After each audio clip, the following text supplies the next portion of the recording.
утро од црквата Свети Јован во Бутел, каде што во ова вклучување на лице место ќе напоменеме многу повеќе за велигденските пости кои што се во тек. Велигденскиот пост кој што се смета за најдолгиот и најстрогиот пост во православната христијанска традиција. Како правилно да го практикуваме велигденскиот пост и што е на кое што треба да го знаеме токму за овој период, во продолжение слушаме многу повеќе од мојот денешен гостин, отец Кирил Фидански. Да му посакаме добро утро. Добро утро. Како што спомнавте во најавата, веќе се наоѓаме во велигденските пости за ова 2026 година. Овој велигденски пост во годината е најдолгиот пост од сите пости кои што се практикуваат во православната црква, а е становен во пресред на празникот на Воскресението Христово.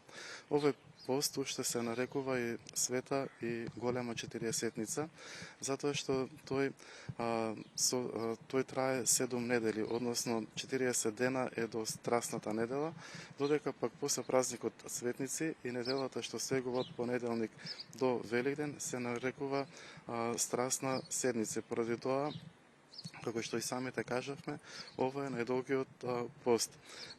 Светата црква предвидела пред да започне светиот велигденски пост да му претходат и 3 други подготвителни недели. Односно, знаејќи црквата дека човекот многу тешко се менува, затоа предвидела новој пост да му претходат и подготвителните недели. Во однос на она што го знаеме за воздржувањето на храната, знаеме дека секој пост подразбира воздржување од мрсна храна која што е од животинско потекло, како што се месото, јајцата, млекото, млечните производи и путерот. Но исто така, велигденските пости се карактеристични по тоа што по нивниот типик, по нивното правило, тие се најстрогите пости во однос на воздржувањето од храната. Па поради тоа, иако трајат најдолго, предвидено е од понеделник до петок постот да биде со храна на вода, додека масло се дозволува сабота и недела. Исклучок е празникот Боговештение и Светници, во кој што црквата дозволува за време на овие пости да се вкусува и риба. Она што исто така е најважно во велигденските пости е различноста во светите богослужби во храмовите. Односно, ние знаеме дека човекот во духовниот живот не може да напредува единствено преку воздржувањето од мрсна храна и запазување на пост во храна. Ако секој пост за нас не значи покаяние и желба и решителност човекот да промени нешто во својот живот на подобро, тој пост не може да кажеме дека е вистински. Но вистинското покаяние и приближувањето кон Бога на човекот му се случува кога постот е исполнет со молитва. Всушност би требало и целиот наш живот да биде молитва.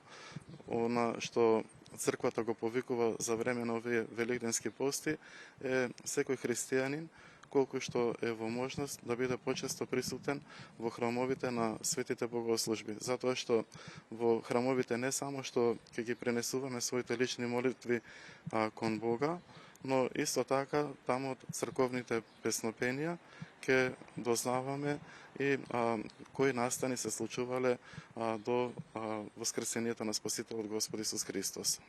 Самиот крај, сакам да ве прашам и колку младите се присутни во храмовите, во црквите, колку ги практикуваат овие обичаи, најмногу велигденскиот пост според вас?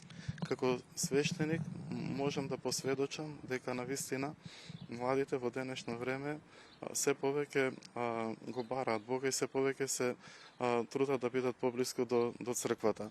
Тоа го можам да го посведочам бидејќи пред велигденските пости многу млади пристапија за да побараат благослов за постот и заедно со нив беа и нивните родители кои што наместо родителите да ги учат младите на верата, многу често се случуваше кога младите ги носеа родителите во црква за да побараат благослов и тие да го почнат постот.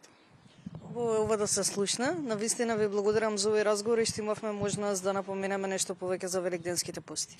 Сите кои ете постат во моментот, нека се лесни, богугодни, спасоносни великденските пости и во мир, во здравје да го дочекаме празникот на Воскресението Христово. Благодарам уште еднаш. Се надевам дека сите информации кои што можевме да ги кажеме во ова вклучување на лице место, во првото вклучување на лице место, беа добродојдени за православните христијани. Говоревме за тоа како правилно да го одржиме великденскиот пост, но исто така и која е она разлика помеѓу духовниот и телесниот пост.